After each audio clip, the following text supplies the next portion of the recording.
Assalamualaikum warahmatullahi wabarakatuh. Di sini saya akan menjelaskan pengertian negara hukum. Pengertian negara hukum secara sederhana adalah negara yang penyelenggaraan kekuasaan pemerintahannya didasarkan atas hukum.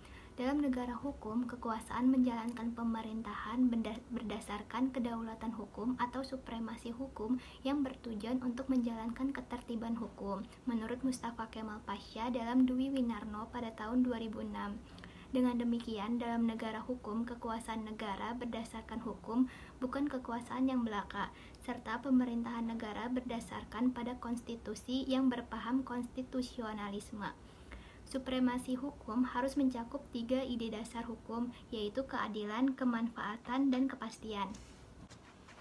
Dasar pijakan bahwa Indonesia adalah negara hukum ada di Pasal 1 Ayat 3 Undang-Undang Dasar 1945 yang menyebutkan bahwa Indonesia adalah negara hukum. Dimasukkannya ketentuan ini dalam Pasal Undang-Undang Dasar 1945 menunjukkan semakin kuatnya dasar hukum serta menjadi amanat negara bahwa negara Indonesia merupakan negara hukum. Ciri-ciri negara hukum. Yang pertama itu, adanya pelindungan dan pengakuan terhadap hak asasi manusia. Negara hukum harus adanya pelindungan dan pengakuan terhadap hak asasi manusia. Kenapa? Karena jika terjadi pelanggaran terhadap hak asasi manusia, maka pemerintah dapat menindaklanjutinya secara tegas. Yang kedua itu ada supremasi hukum, di mana hukum dijadikan sebagai patokan atau aturan dalam segala bidang. Meskipun begitu, hukum juga tidak boleh dilakukan dengan semena-mena, baik itu dengan pejabat, orang kaya, ataupun orang miskin, harus dilakukan secara adil. Semua yang akan melakukan kesalahan atau pelanggaran itu harus dihukum secara adil dan sesuai dengan aturan yang ada. Yang ketiga itu ada pembagian kekuatan. Pembagian kekuatan diterapkan melalui supremasi hukum dalam bidang demokrasi, sehingga terjadinya pembagian tugas dalam badan legislatif selama mereka menduduki kekuasaannya. Yang keempat itu ada sistem konstitusional. Sistem ini merupakan sistem kelembagaan yang mengatur urusan negara seperti MPR, DPR, dan DPD, serta Mahkamah Agung, yang dimana masing-masing dari mereka itu memiliki tugas dan wewenangnya. Yang kelima itu ada sistem peradilan. Suatu negara hukum harus memiliki sistem peradilan yang bebas.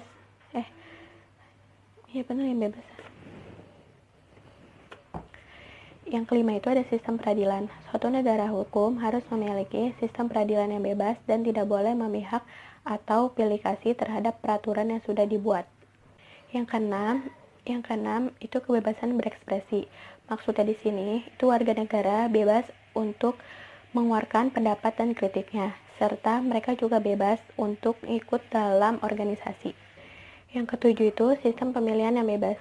Semua warga negara memiliki kebebasan untuk menggunakan hak pilihnya, baik itu memilih partai atau calon manapun yang paling sesuai dengan visinya. Assalamualaikum warahmatullahi wabarakatuh. Perkenalkan, saya Tiara Budi Maharani.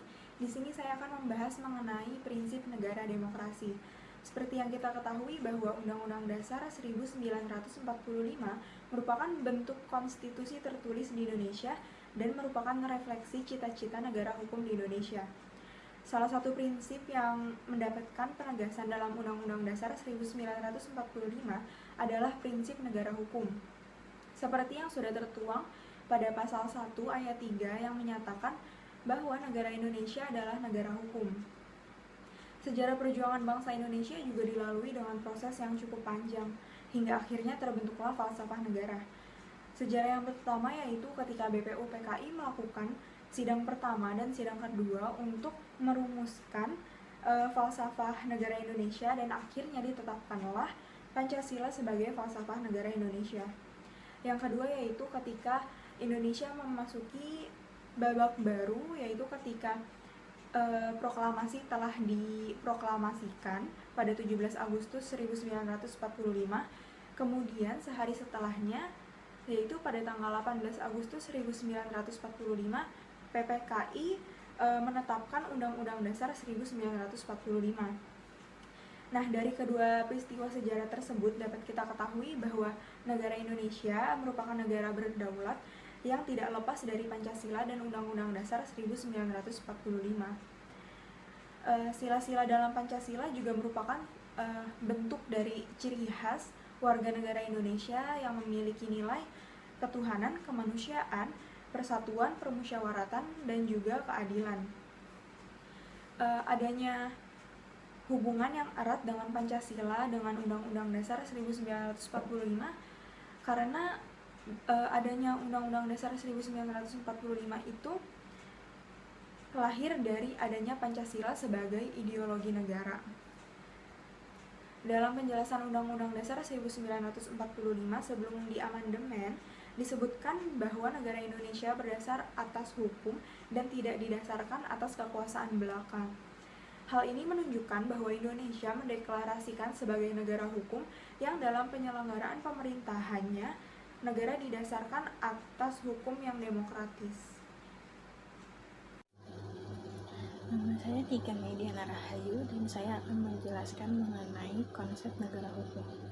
Konsep negara hukum yang pertama yaitu adalah Resyak. Resyak menengahi 4 topik, yaitu yang pertama adalah perlindungan hak asasi manusia. Yang kedua adalah pemisahan atau pembagian kekuasaan untuk menjamin hak-hak manusia. Yang ketiga ada pemerintahan berdasarkan peraturan perundang-undangan. Dan yang terakhir ada peradilan administrasi dalam perselisihan. Lalu selanjutnya ada rule of law.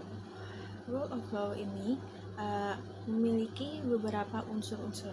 Yang pertama adalah ada unsur supremasi aturan-aturan hukum, yaitu tidak adanya kekuasaan sewenang-wenang dalam arti bahwa seseorang hanya boleh dihukum ketika melanggar hukum. Yang kedua ada kedudukan yang sama di hadapan hukum. Jadi dalam hukum ini tidak akan dipandang statusnya, mau orang itu adalah orang biasa ataupun pejabat. Yang terakhir ada terjaminnya hak-hak asasi manusia oleh undang-undang dari negara lain serta keputusan-keputusan pengadilan. Negara lain itu maksudnya negara yang menganut rule of law ini. Lalu yang ketiga ada social legality. Social legality ini yang ketiga yaitu ada socialist legality. Socialist legality ini merupakan konsep yang sering dipakai yang dipakai oleh negara-negara komunis. Di negara komunis ini telah mempercayai bahwa agama adalah candu bagi rakyatnya. Maka sedari itu negara komunis mengajarkan rakyatnya untuk untuk mendapatkan atau mempunyai sikap anti Tuhan. Maka karena itu konsep socialist legality tidak cocok untuk universal, untuk negara hukum yang bersifat universal. Lalu selanjutnya ada Pancasila. Pancasila dipakai oleh negara kita, tanah air kita, yaitu Indonesia. Negara hukum ini diimplementasikan pada prinsipnya bersumber pada nilai-nilai Pancasila. Umar Seno Aji berpendapat bahwa negara hukum Indonesia memiliki ciri-ciri khas Indonesia. Karena Pancasila harus diangkat berdasarkan pokok dan sumber hukum, maka negara hukum Indonesia dapat pula dinamakan dengan negara hukum Pancasila. Lalu yang terakhir ada nomokrasi Islam.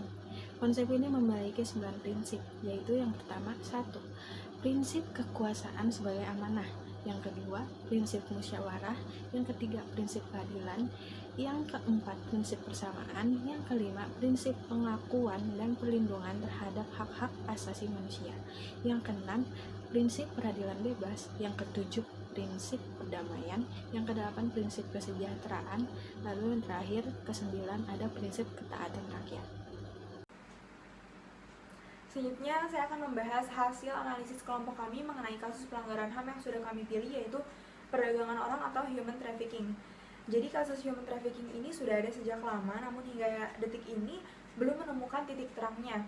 Di negara berkembang, kasus human trafficking ini semakin meningkat angkanya, namun tidak diimbangi dengan proses penyelesaian masalah dan juga pencegahan dari pemerintah.